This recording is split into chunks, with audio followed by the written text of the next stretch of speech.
Oh, great. Okay, good, thank you. Just say thank you, Glenn, for giving me the opportunity to come and talk to you today. I could talk for hours. I'm the head of digital economy theory at RCUK, so I could talk for hours on this, but Leanne said very clearly 12 minutes, right? So the clock is starting now, right? So what I hope to do today is really give you, it's only going to be a flavour, I guess, of what is this digital economy theme, what is it all about, where did it come from, how it's structured, and the sort of things we're doing in it. And if we've got time, and I don't think we will have, maybe some of the major investments we've got, just to give you a feel for what's out there, but I think I'll have run out of time by then. So I'm going to talk as fast as I can. Let's just go down. Is there a clicker? Yes. Oh, great. Turn the forward on. Oh, is it working? Is it working? Is that one, isn't it?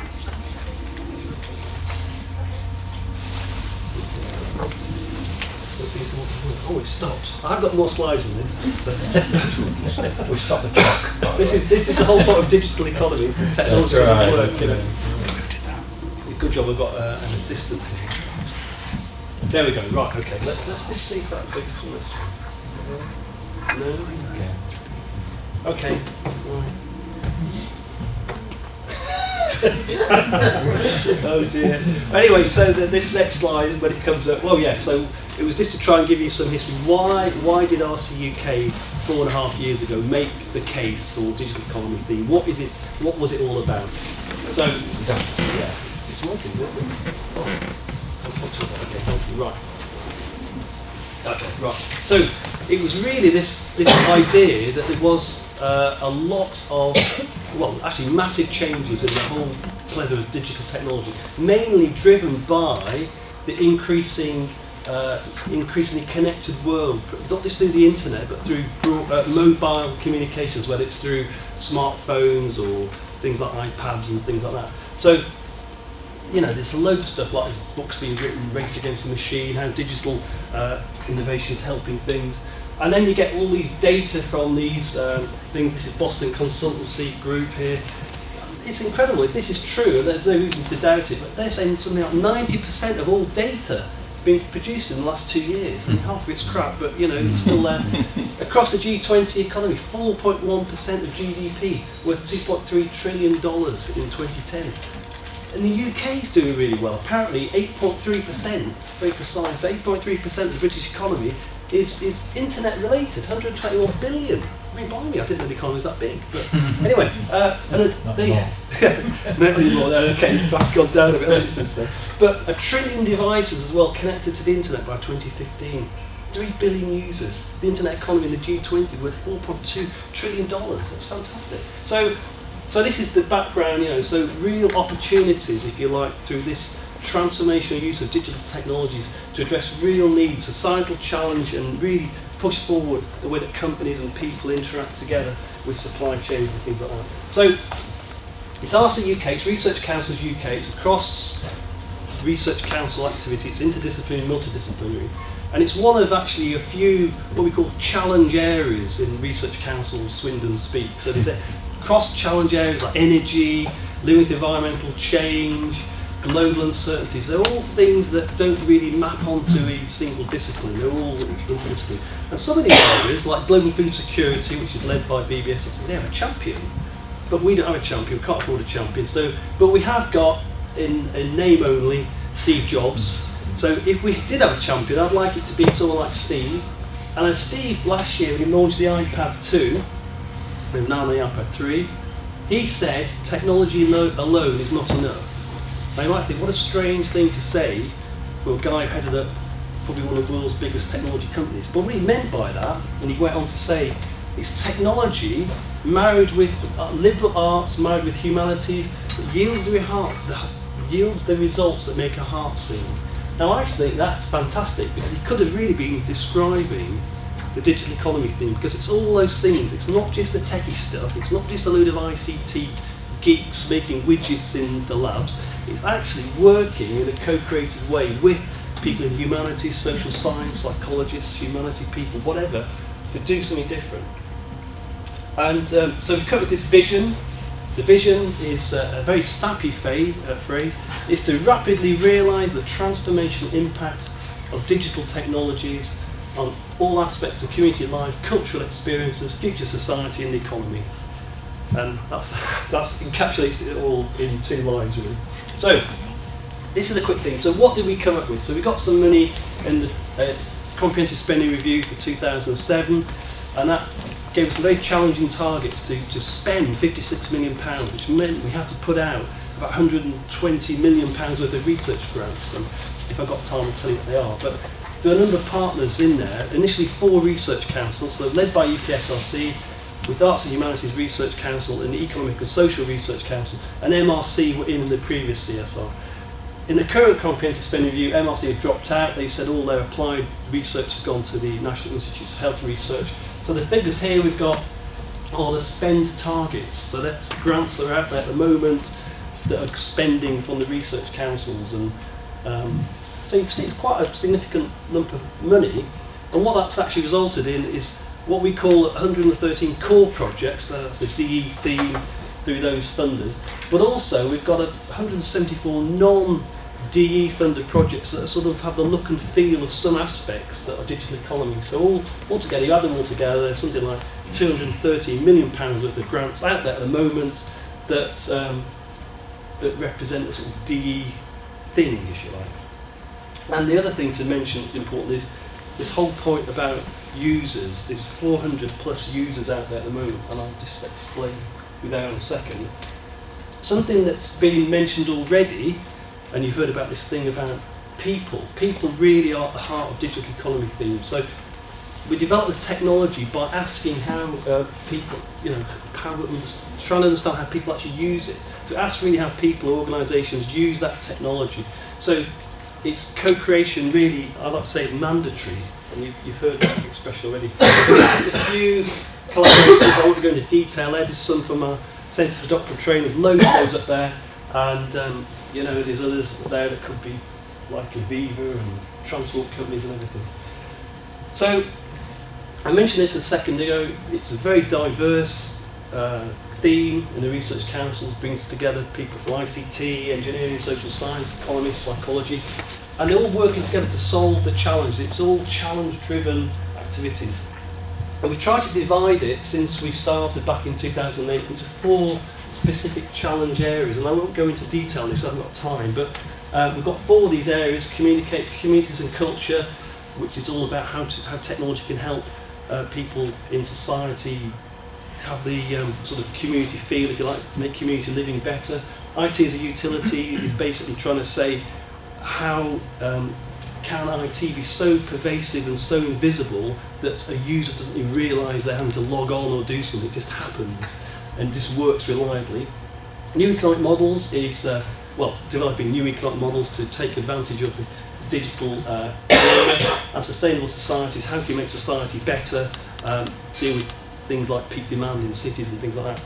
And it's interesting, we set some networks up. Roger at the back, Roger Moore, heads up the New Economic Models Network Plus, so there's a good extra link there on that one.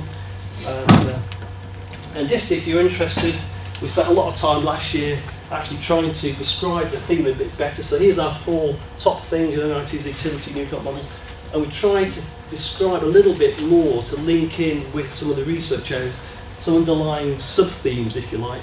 So things like design is throughout the whole thing, human-computer interaction. So what we find is generally that a couple of these sub-themes together, addressing some of these domains, whether it's creative economy or energy or health and social care or transport or services or government, really is what DE is about, but in the co-created transformational use of digital technologies. And I've just whizzed that very quickly, but that's the sort of overview, and there's more info on the website if you're interested. So I've just got time, I think, to show you a few things that I think the really interesting thing about DE is that it is relevant to people. We get a lot of press coverage, and I couldn't come to Exeter without mentioning stuff you've heard about already, printer, and that was great because the thing was, people love chocolate, don't they? And it's great. So I don't need to say anything more about that. But here's some stuff you might not have heard about. This is what we call a Research in the Wild project. So this is a girl here, this 11-year-old girl called Nicola Valerie. she's got cerebral palsy. So I don't really know anybody who's had cerebral palsy, but basically they have difficulty communicating. So this project was trying to work in a special needs environment to try and help Nicola capture examples of what's been happening in her day at school and trying to communicate that with her carers, so parents in this case. So the technology there, she can input things and capture little video clips and then play them back to her parents. And you might think, well, so what? But actually that was really important to her and her parents. It made a real big difference to her frustration at not being able to say in a way that we could very clearly and easily what happened in your school today, how was school today. That really helps. But doing it in the wild meant that there were real challenges in that special needs environment, making that kit survivable on the top of that wheelchair, which is mobile, kept crashing into various things. So it's interesting when you actually get in a wild situation, the sort of challenges you get thrown in. I'll give you some other examples.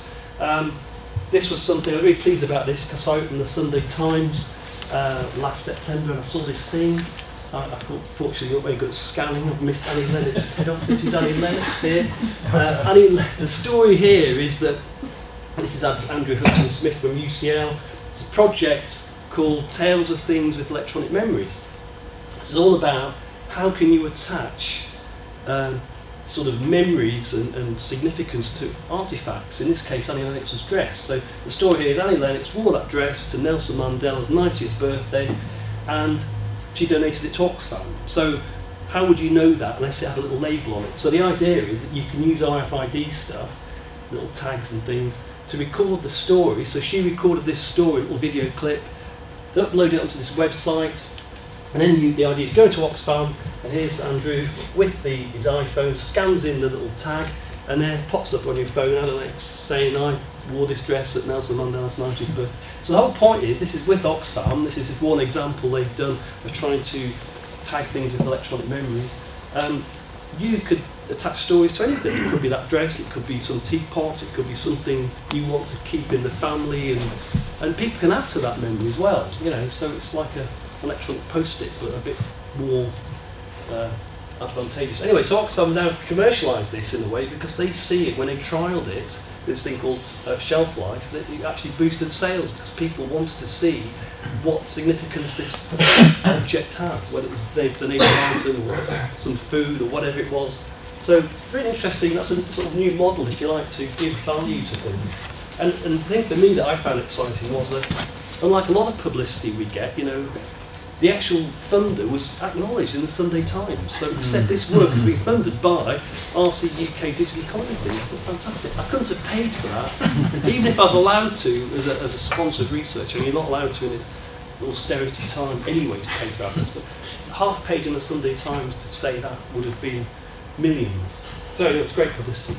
The other thing, just if we've got time, a couple of minutes. This is sort of loads of different projects. So Brunel, we've had a chat from Brunel, design, digital Sensoria. This is basically working with people up in Heriot Watt and how do you get the look and feel of a textile over the web, so you can look at something, you can say, well, I fancy buying that bit of cloth or that coat or whatever, but how do you know what it feels like? That's the thing, when you go in a shop, you can feel the texture.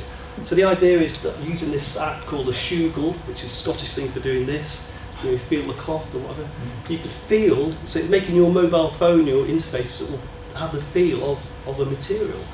So that's the idea. So digital Sensoria, this is something, this is how your kitchen helping teach French, but it's also built on this thing in Newcastle, which is all part of a social inclusion agenda called the Ambient Kitchen. This is something from the Mail Online, and you can't read this, but it's basically, if you can imagine a situation where you've got perhaps early stage dementia or you're a bit elderly or you need some reminding of what to do, the kitchen helps through an Internet of Things situation that you go and turn the kettle on, go and chop something up, and the sensors in all these handles and things here, you can't really see it down here, but there's all these things interlinked through Internet of Things, and it reminds you to help you do cooking basically. I mean, it could be anything. I mean, it could be a great thing if the system would be able to tell you, cook something that's only 1,000 calories to help my diet. you know, there's such a prevalence of people eating crap junk food that this system could actually say, you could say to it, well, give me some suggestions of what I should eat tonight that's going to be healthy. And it'll say you could eat fish and do that, and it'll help you cook. Because people say they don't know how to cook. So you could have Jamie Oliver literally leaning over to you through perhaps your iPad, and it'll remind you what to do in an integrated way. And, you know, if you're not confident about cooking, it'll tell you chop this up, do that. And it's very good. So they have got that sort of working. That's in collaboration with Philips. The other thing that's worth mentioning here, I don't know if you saw that guy on the TV the other week, but Horizon Centre, big hub we've got set up in Nottingham. They've done a lot of work with Alton Towers. They got picked up by new scientists. It's about using rides, theme park type rides, and adapting them to your physiological conditions. So the more, in this case, the harder you breathe, the harder that bucking bronco works. So you know, it adds to the terror, if you like. And they have a lot of interest on that. Not actually commercialisable yet. I think I've actually just about run out of time. So I won't mention anything else unless it's interest. But this is a thing just to say we've put a lot of money out there. There's a lot of investments. There's people like Roger going on through his network pluses. They've got money to do stuff. They've got money not just to network and bring people from these very disparate communities together, but also money to do secondments in and out of users, industry, charities, you name it. And they've also got money to do little small-scale feasibility projects. So new econ models, if you've got interest in that, go to see Roger. There's other champions in the other 3 areas we've got. I can tell you about this later. But I think I better wrap up for now because I've run out of time. So thank you very much. Thank you very much indeed.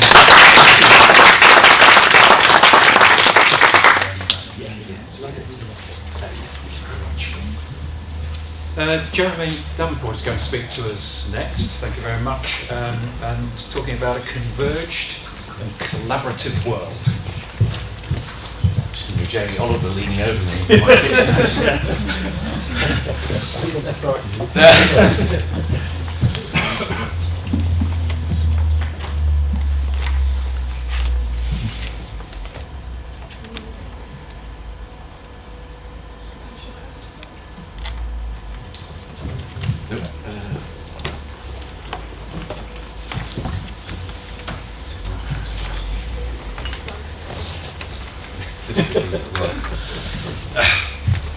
My name is Jeremy Davenport. I'm the co-founder and the deputy director of the Creative Industries Knowledge Transfer Network.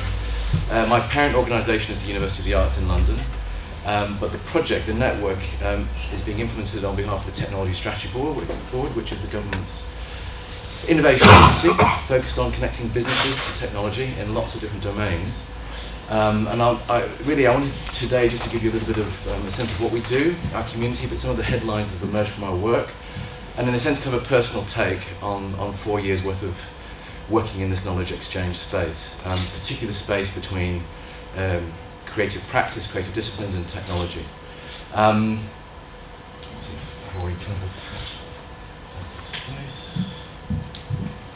Right.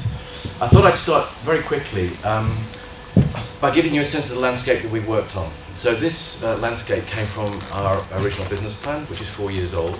We now have 6,000 members across the UK. We're a UK network. We're focused on connecting businesses to technology, to each other, and to funding, and principally the Technology Strategy Board's funding. But we had to have a starting point. And our starting point was to look at the creative industries as defined in the UK, which goes back sometime to the Department of Culture, Media and Sport, I think in the late 90s or around 2000. We basically began to identify what the creative industries actually are. And I think this reflected an appreciation of the profound economic value that they generate for the UK, not just in terms of culture and entertainment, but for all the other sectors that draw on design to ensure that they can get their product to market. Architects, in lots of different contexts, the creative industries really are mission critical. So the kind of identification of this very, very important UK capability was the beginning of a journey which led to the TSB and lots of other kind of governments and funders and investors identifying it as a very important place to invest in. But we started by mapping these industries in terms of their relationship to technology and their application and use of technology. And in a sense, we're focused on design services, which are the three green clusters there, and digital content and digital experience. And we began our work by implementing a portfolio of what we call beacon projects, which are not academic, but which really co-generated with our community, generating quite rich scenarios as to what the future would look like in 4 to 5 years' time, in terms of technology and the application in the form of new products and services, but also in terms of some of the kind of profoundly important cross-cutting issues which were actually impacting on business innovation. So, for example, we looked at the disconnect between creative businesses, small businesses and universities. We explored intellectual property, open source and closed models of intellectual property. And we looked at the relationship between the creative industries and some of the kind of big challenges like climate change. All of these projects were generated through workshops, through expert interviews, through surveys with our membership, and they basically resulted in a portfolio of completed beacon projects and content, which in a sense was the basis for, again, building our community and connecting our community back into the Technology Strategy Board, back into funders, and helping them think through what these opportunities and challenges would look like from a small and micro and large business perspective. So this is just a signposting to the content which is available online on our website, the Connect website. You can access all the reports, and we've kind of chunked it up to make it as easy as possible to actually explore. And all the hard copies can be downloaded at the executive summary and the research that went into each one of those topics. We're in our second phase now, which will go through to March next year. 6,000 growing members, with the largest of 15 KTNs, which we're very proud of. But it's an ongoing challenge to translate, to engage, to kind of challenge the silos which exist across the UK in so many different ways, where it's a disconnect between businesses and universities, a disconnect between creative practice and technology, a disconnect between small companies and investment and bankers, how we actually identify and articulate and sell these business models which are new and quite challenging. So these are the journeys that we're on. We're open source, we're free, so do kind of join us on the journey. We're also very particularly focused on specific TSB funding calls and connecting our community and growing our community around these funding calls. We have one at the moment on digital convergence, and also the TSB making strategic investments in the form of what they call Catapults, which are very important investments. More information can be found on our website and the two-weekly newsletter. But that's the context. I think in a sense there's going to be some echoes that go on throughout the whole morning, in a sense, because I think we're all exploring a very similar territory from different perspectives. So I won't drill into any of these in great detail, but in a sense what they've emerged, they're the kind of, I suppose they're a bit apple pie-ish kind of headlines from our work, but I think they lead us onto some quite challenging spaces in terms of policy and practice and how we collaborate. But obviously, we're moving into space now which is beyond the Internet of Things, the ability for technology to become embedded and ubiquitous. And that has massive implications in terms of products and services. It has massive implications in terms of ensuring that users and consumers are centred at the heart of the innovation process. And it has a massive opportunity for businesses to innovate around these new spaces and new opportunities. So I think we're actually at the tipping point of where a lot of these ideas now are becoming mainstream over the next few years. We've already talked about interaction, whether it's user interface on the computer, but smart materials I think are, again, critically important to the convergence of the physical and digital worlds. And that, in a sense, kind of leads from the whole concept of the Internet of Things. The Internet of Things is kind of catalysed by intelligent materials in terms of carpets, walls, objects. And again, this has, it's hard to imagine exactly what that will look like in 10 to 15 years' time. I mean, Jamie Oliver is one fantastic example, although a bit scary. But if you begin to let your imagination run in whatever professional kind of space that you come from, it can lead us into all sorts of amazing innovations and leaps forward, whether it's healthcare, culture, entertainment, augmented reality. All of these things, I think, are kind of fantastic. Given our austerity culture we're living in, I think they are helping us to see our way beyond it and to a brave new world. Although there are obviously big challenges associated with that. I won't go into additive because we've kind of got that ground covered. But again, another extraordinary example of where physical and digital are converging, and again, engaging, interesting, exciting, but challenging ways.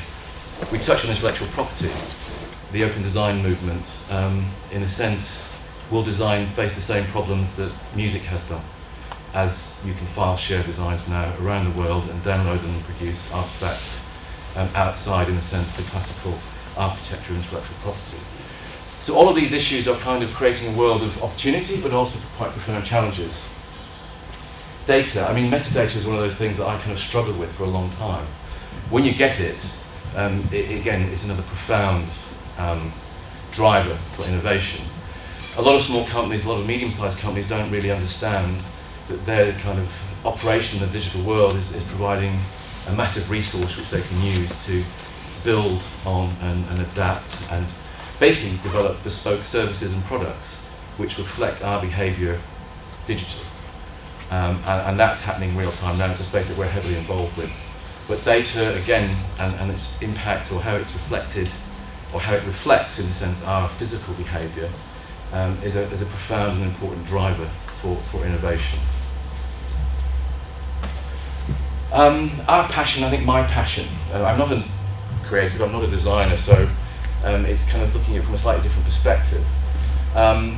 But I think our passion is to promote, to illustrate, to demonstrate why creative practice is essential to get technology to market, to get technology applied to meet human needs, aspirations, desires. Without the creativity, without fashion, without design, without creative practice, a lot of technology will never mature and reach its full potential. So we're constantly wanting to promote and illustrate that these collaborations, these partnerships, challenging the silos is not just an additional add-on. It is actually fundamentally at the heart of positioning the UK to be at the cutting edge of this technology innovation. There are lots of reasons as to why we find that, I think we all find that a challenging journey, because at the end of the day, we're really trying to design the connections, design the collaborations, and I think we're all in that space. Universities are in that space, companies are in that space, but in a sense, the silos that we've talked about are deeply embedded in our culture, in our educational systems, in our language, in the way we communicate between us as professionals. And I think really the challenge for all of us is to define and develop and explore shared spaces, both commercially, in terms of bringing disciplines together to help drive new products and services, in terms of the relationship between universities and the broader community. Not just spin-outs, which I think a lot of universities have been obsessed by for the last 20 years, but spin-ins. A lot of companies that we come across have never had an experience of going to university, but they could benefit from engaging with universities. And I think that's critically important for us to explore, how we can increase the permeability between our boundaries. And I think there's some fantastic work that's been done over many years in this country and around the world that illustrates how that can be done. But it's an ongoing challenge, particularly in the times that we're living at the moment, where everybody's focused really on making kind of the books balance, so to speak. I was thinking of a case study which was quite an interesting example of permeability kind of being broken down. The Society of Arts and Technology in Montreal, I was invited to go to Montreal and Toronto by the Science and Innovation Network to meet creative industry players across both cities. And it was a real privilege, but one of the kind of experiences I had by visiting and seeing lots of people in a short time was to begin to see how cities and towns have an ecology of innovation. And some of it's formal, some of it's informal. It's about pubs, it's about parties, it's about formal institutions such as universities. There's lots of different layers to it. It's about investors, and part of the challenge I think we have is to actually explore how these ecologies function and to help us create pathways that people can go on journeys, in a sense, across space. It's a spatially defined perception that I came away with. This example was certainly worth kind of just exploring a little bit online. It's a space in the heart of Montreal. It's connected to a number of different universities. Its focus is on connecting artists to technology. and they have some amazing kit. One of the kind of observations you have when you go to Canada is that austerity Canada doesn't quite, there is really no austerity in Canada. They haven't had to go through the fiscal crisis that Europe's going through for lots of different reasons. So amazing kit, a lot of funding has gone into it. Some amazing relationships that were exploring how technology and creative practice could push the boundaries, both in terms of artists exploring technology and digital technology, but also how artists and technology could begin to meet social needs and challenges. And that kind of was embodied in a project with a children's hospital, where they had artists working with technology to help children kind of reducing anxiety before they went into hospital.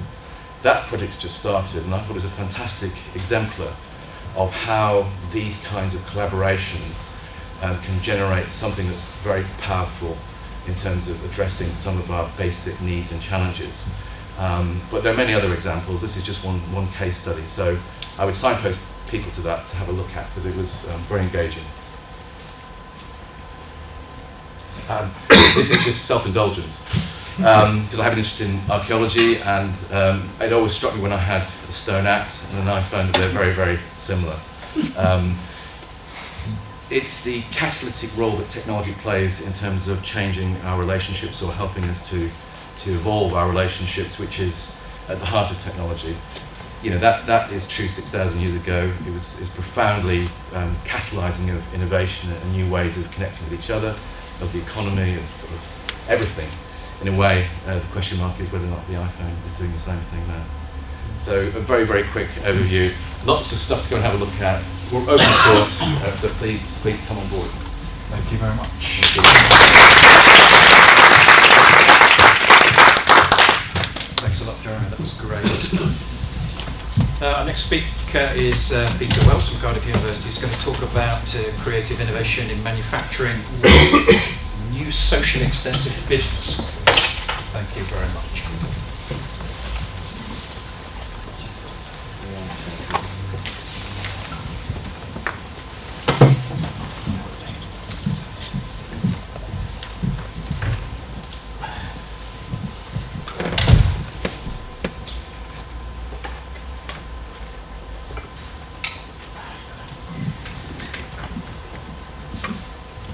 25 years ago, I lived in a truck, travelled around Europe.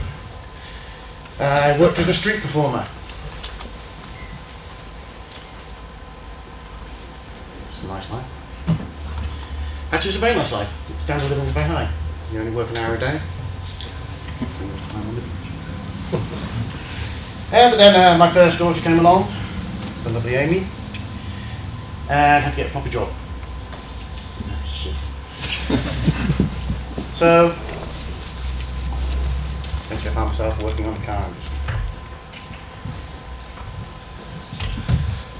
And the story I want to put in front of you today is a result of that kind of life experience. If this was a meeting of Researchers Anonymous, my story would be, hello, my name is Peter. For the last 15 years I've been researching something that doesn't exist.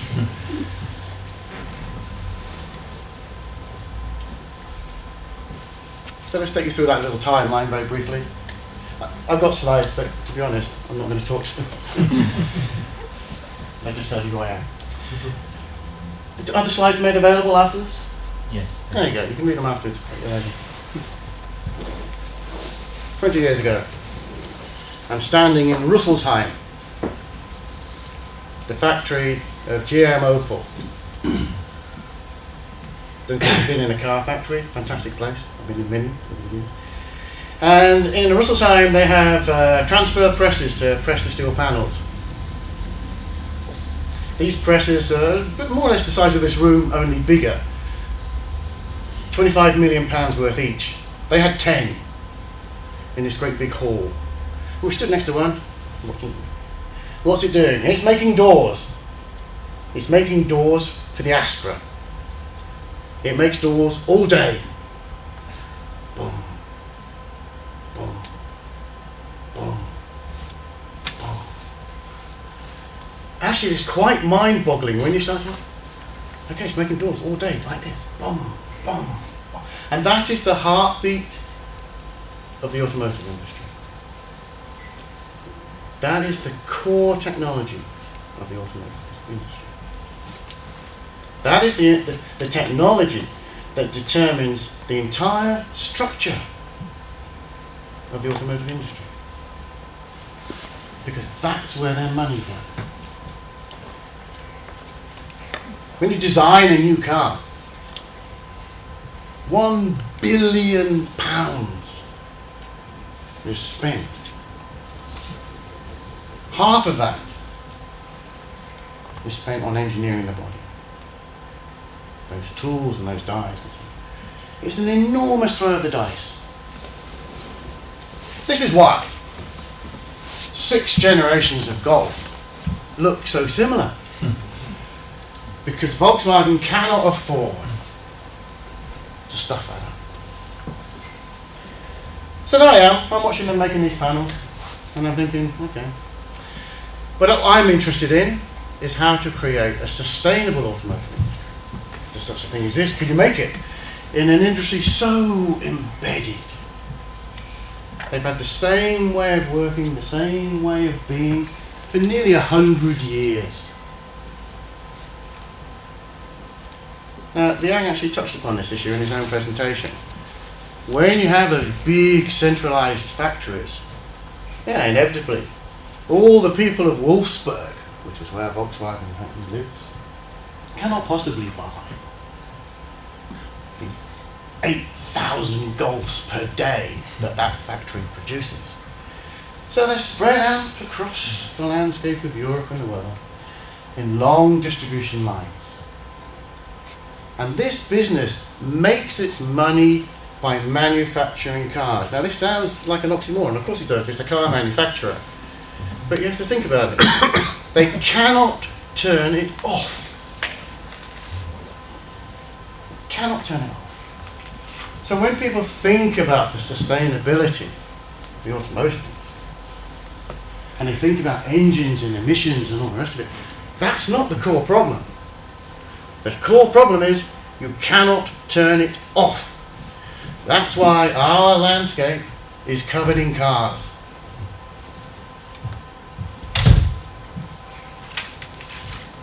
So, think about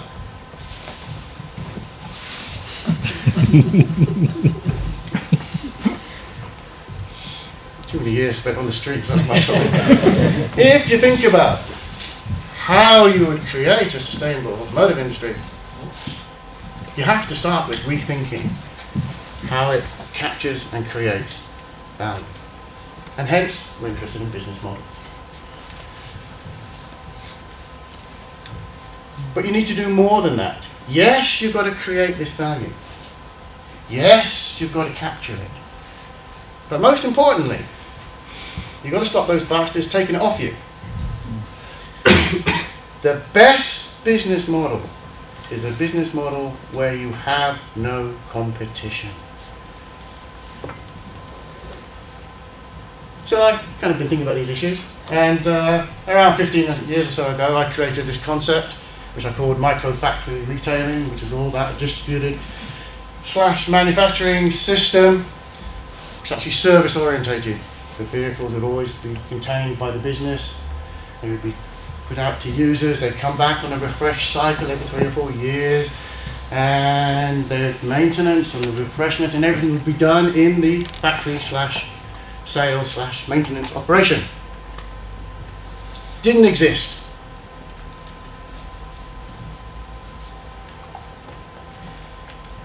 So when we think about these models, we think about them in kind of two very simple dimensions. I'm not an educated man, you know. I have no isms to my name.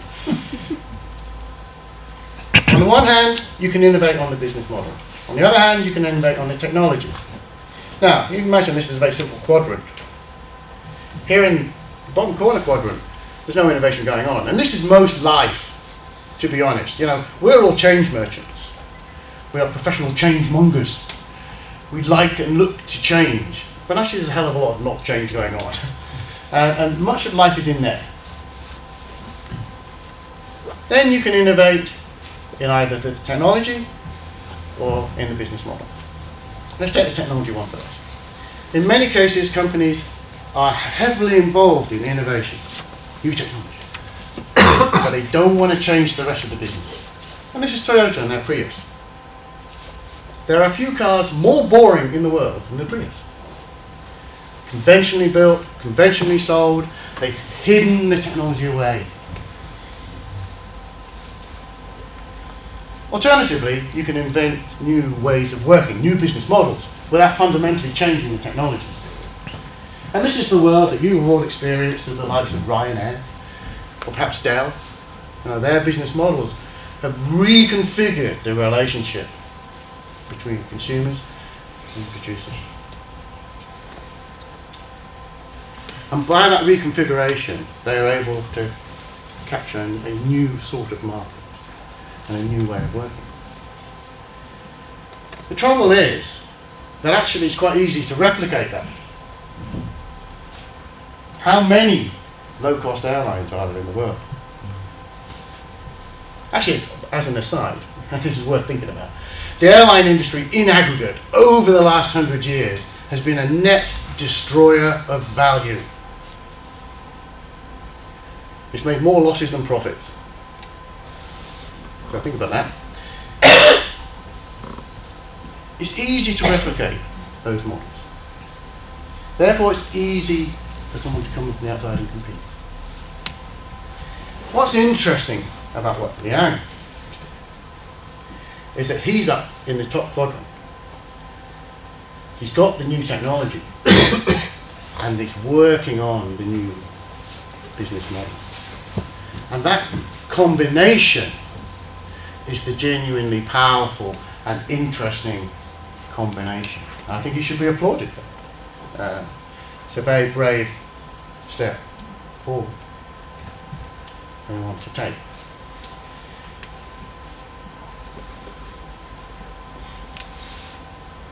Two years ago, I got visited by an American. He was a very weird guy. He'd been to Princeton, educated in business in Princeton. He'd been to, I don't know the others, possibly Harvard, got a degree in engineering, very well qualified. He then had joined the Marines to do his bit against Al Qaeda and actually signed up to be a sniper.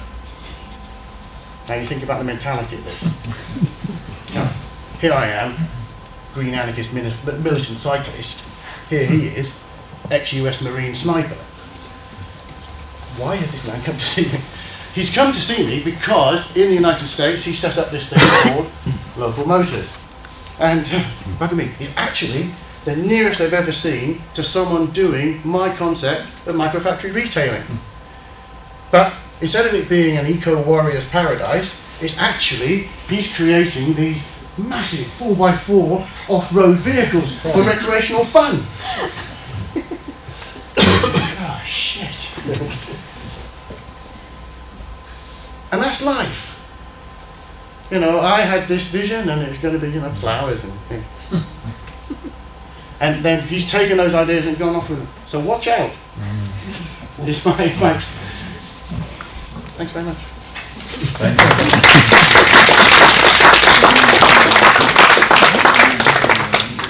Thanks very much, Peter. Salutary lesson, watch out.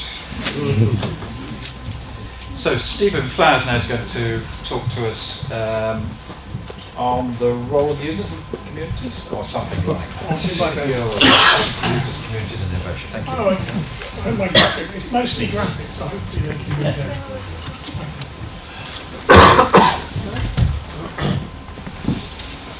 Okay, I very much enjoyed the previous presentation.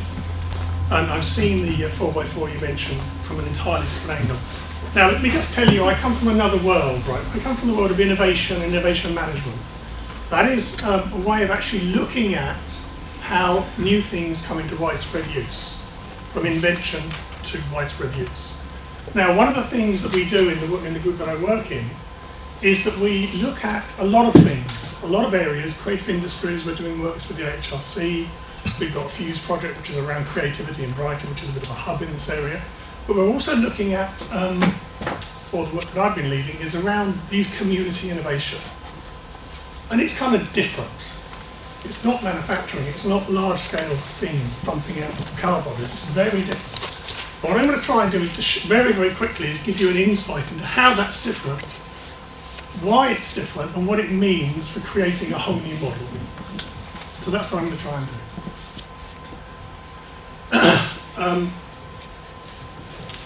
The easiest thing to do is to look at some pictures, really. The kind of thing we're looking at is not new. It's been around forever. We've just never seen it. The hobbyist idea has been around for ages. The guys at the top left were creating diving masks just probably around the same time that Jacques Cousteau created the aqualung. So they kind of lost the history, but they were just one of the losers in this process. The people down on the left were inventing car radios. They weren't really called car radios at the time, but that's what they were doing. And if those of you who are into cars, that's a Jowett Javelin. It's certainly a Jowett Motor Club, I'm not sure which one particularly. And that's probably turned out to be a bad idea. They weren't trying to make the train go, they were trying to clear the snow off the tracks. Obvious design issues and, balance going everywhere. Bit more modern, there's a lot of stuff around digital stuff and computer games, everybody knows about that, so I won't talk about it. The bike there, that's one of the early mountain bikes that was being recreated for mountain biking. Up on the left, loads of stuff around extreme sports. So if you do anything about kayaking, windsurfing, a lot of the extreme sports, people just create it. Why do they do it? Because it's fun. As one of the earlier speakers said, it's fun. Because it's being done by people who are very bright, have lots of skills in their spare time, there is a thing we call free revealing, which is, in an IP sense, they give their idea. They don't want to hold on to their ideas, they'll give their ideas away. Now that's a set of issues, a slight problem which I'll explore in a minute. But on the right-hand side here, we have a guy who is a lead user, like my friend Martin, whom I play tennis with. He gets around the court very fast, despite his size. But this is a thing called a Lego Mindstorm, and this was the second version. The first version was really, dare I say, crap. They gave it out to the user community, and they co-designed the new version with the users. Very famous case study if you want to look it up on the web. However, users do all kinds, or individuals, consumers do all kinds of mad stuff, and that's a mountain bike with an engine on. If you want to look on the webs or on YouTube, you'll find people putting micro turbojets on the back of bikes, all kinds of mad stuff. Because you can, right? You can make toasters that put Space Invaders on your toast, all kind of DIY stuff. That looks like a toaster, in fact it's a computer. And there's loads of things around case modding, and if you're interested in put case modding and go to images, you'll find anything and everything you could ever imagine. And why do people do this? A, because it's fun. B, because it gives you all the kind of social value and esteem of your kind of hacker or tech community. And, well, because they can, really. You can also take existing products and mod them, and this is an electric bike that's been modded, but you'll notice here, these instructions provided as is. If you kill yourself, you're on your own. So there's all kinds of things like this going on. So people can mod existing products as well. But of course, that's kind of interesting. And you think, yeah, that makes sense.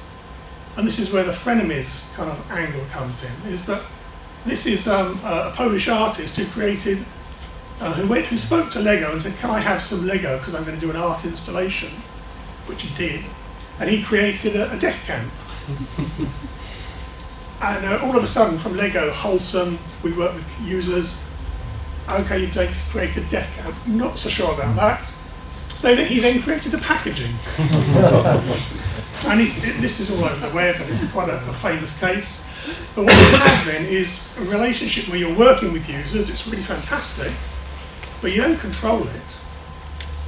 But the idea about production and co-creation, where the value is stuck with the manufacturer and you win, that doesn't work anymore. So when you move down this road, you have to realise that there's a giving away of things as well as a getting of things. And that's one of the things that you have to try and recognise in this whole process. So what do we do? I mean, and this is a lot of the work we've been doing at Brighton and with colleagues, is trying to say, okay, so what goes on in these communities? And that's the kind of stuff that goes on. People talk in a kind of R&D sense. They're kind of sharing ideas very rapidly. Not doing stuff, just sharing ideas. They're providing content, and we have loads of social media, which is just people putting their own stuff up. We do new things with products. We modify products on a major or minor level, and we create new products. I mean, the problem is, I think we've got to be careful, as an earlier speaker said, is that we are trapped in our language. The product is a term of manufacturing and mass production. People who do this stuff don't think about products, they're just doing stuff. Manufacturing thinks about products and selling and value. Communities think about fun and ideas and sharing. So we've got to change how we think about all these things, because it can be very destructive if you go in there and try and manage stuff. Actually, as we probably know, the new stuff is tiny. Totally new to the world stuff is tiny. Major mod's tiny because you need high levels of skill. And there's an issue about the scalability and the scale of the communities. But let me just go back. The other thing is, though, sorry, my voice is a bit creaky today. The other thing is that what we look at when you look at all the literature on this, we've done loads of work in this area, is that a lot of the communities have spontaneously emerged. So a lot of the case studies about all this stuff that I've shown you, these things happened. It's only now that we have everybody from Nike to everybody else trying to co-create. So they're saying, here's all these examples, that's what happened, we can do this. And so we know a lot about spontaneous creation, we know a lot less about how do we actually manage and co-create with the community. So I think we have to be very careful that saying, well, this has happened so we can do this, because it ain't that simple, basically.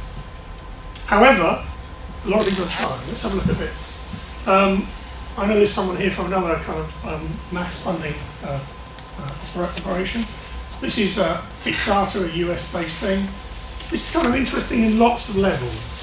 Anybody who knows about computer games knows that lots of people mod and create stuff on computer games. This is a computer console, very locked down market. We're looking at PS3s and Xboxes. And this is a open source console based on Android. So first of all, everything's opened up. You think, okay, so entirely different structure of an architecture. Not only that, they're saying we're going to do this, and by the way, and you can mod it, and by the way, can you buy it so we can build it? So you're engaging the community in lots of ways, and we want your money. And as you can see, this was yesterday, and they've generated a lot of cash. They're also reaching out in a very sophisticated way, because they're saying, look, hackers welcome. We've opened up the architecture, this is how it's going to be built, we'll give you the schematics, let's see what happens. Now that links back into loads of other things that you've seen in things like the digital video recorders, TiVos in the States, open source, huge kinds of activity going on, spontaneous again, wasn't planned, or maybe, I don't know, I'm not entirely sure, I haven't done the social science research, I haven't talked to them, so I don't know it wasn't planned, but it was largely spontaneous. So what you're seeing here is a whole new business model that is about architecture of the product, it's about financing, and it's about reaching out into a group of individuals who can do this stuff. Now what's very interesting about the more we've done this work, the more you realise that a lot of our intellectual approaches are limited by where we've come from, i.e. manufacturing, innovation, electronics or whatever. It's a kind of manufacturing paradigm which it kind of works and kind of doesn't. So we have to be careful. The other thing is, the whole geographical boundary doesn't work. So from an EPSRC perspective, we have an opportunity to gain insights and activity or value from people all over the world. We create a honeypot, we create something that people are really keen on, like chocolate printing, and people will come from everywhere to do it. It's not about geographical boundaries with this kind of thing anymore. So it's a very different shape of activity. So, and this is me kind of coming to the end. In fact, I'm probably ahead of time, which is quite amazing. What do we have? I mean, okay, I'll say one more thing as I'm ahead of time. We've done a lot of survey work around this, and one of the things we've talked around here, or implicit in all of this, is that the user is an individual or community. It may also be a firm, another producer. So what we find is different dynamics in different sets. What we found in our measurement activity is that this is incredibly widespread. Clearly from the people who are here and the cases we've seen, it's a very, very widespread activity, creates vast amounts of value, but, and what is the big but, it's not measured by most of the statistics that we have in our economy. Most of the people who do this don't ask for R&D support. Most people don't take out patents. Most people don't take out copyright. So consequently, the innovation stats that everybody shouts about and compares between countries don't capture what we're talking about. So there's a huge challenge for the metrics community about how do we actually understand what is going on. And that's part of the work we've been doing. Anyway, let me just finish.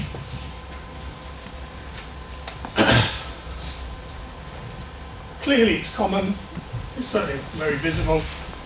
I think the idea of controlling this activity is the wrong way of thinking. We need to influence and work collaboratively. It's a different type of relationship. And it's very complex. It's very sector specific, it's very technology specific. And we have to recognise the previous examples that we've used in the literature may not guide us in a new area. So what's happening in chocolate printing isn't the same as trainers, isn't the same as manufacturing cars, but it will tell us about what we see, but it isn't the same as, because we're relatively early days in the whole process. Now the thing is, the relationships and all the actors are very different. So for example, we have here that it may be of itself. There's a whole load of things where the user communities have created a thing that hasn't existed before, and it is of itself. And it's not a co-collaboration, it's just happened. It may happen with a producer, as in the chocolate printing. It may become the producer. And if you think about digital file sharing, which is an entirely different conversation, that was an entirely user-led, co-created thing that had nothing to do and continues on its own innovation path with anything that's happened and is happening at the moment. But also, it may become the producer, but it may be, if you're unlucky, be in competition to the producer. So what we have here is a very different phenomena, a very complex phenomena that does create value, and we have to recognise that we are co-learning with the community as well as co-creating. That's all I have to say. Thank you very much. Thank you. Thank you very much to all four speakers in this session. We have a few minutes now for any questions or comments, really on anything that you've heard this morning. Anybody want to start? Barney Townend from South Maitland University. Just interesting that we've had at one point Steve Jobs up there as a photo with his classic quotation, but then there's another example now, the open source video console, which I think the spirit of Steve Jobs is probably sat somewhere fuming. That's what it is. So from two different perspectives there.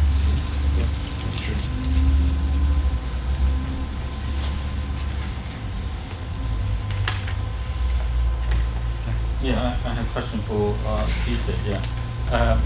Yeah, you have model. Yeah, try to guide people towards sustainability, but people using other products.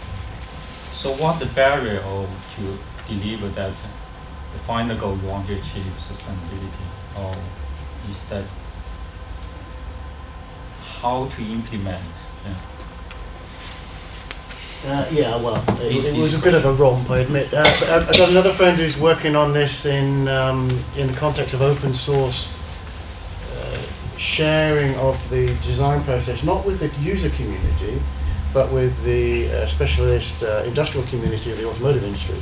So people who are brake specialists and suspension specialists and all that sort of thing are busy collaborating to create this new product, which will be provided on a kind of product service basis. And what's interesting about that is no IP again, because what's important to these companies and their approach is rapidity into market. So if they can get into the market fast enough, they'll secure that space ahead of the competition in a way that traditional patenting, they believe, would not have protected. So I think they're to create a sustainable, a business model for sustainability, you need robust technologies, not necessarily patent protected, but you do have to have a technological edge and a business edge, and you have to keep it moving forward. Good answer. Any other points or questions? Yeah, sort of correct with Peter's thing as well. I mean, something I was thinking, this is local motors all the way through the talk until we got to local motors. But what I thought was interesting about that model, on top of the things you were talking about, rather than a bit scary, is how they basically captured the dream of a good proportion of men of being car designers, that they never will be, but have somehow managed to capture that and kind of purpose them into this co-creation to allow them to produce something that presumably there's a sense of value that they've all got a hand in, which, although it is an SUV, you'd like to think that that capturing of value we've talked about could be angled in slightly. Well, yes, it's very much as Stephen was just saying. I thought, that once you let things out there, you don't know. We live in a diverse world full of very strange people who might do all sorts of interesting things with your ideas, and at some level you just got to say, okay, you can't control it all, and I think that's both the risk of it and the joy of it.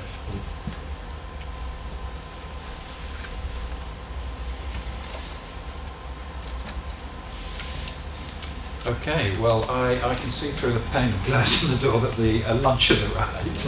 So I think we'll break now, and we're going to start again at 1:30. So thank you very much.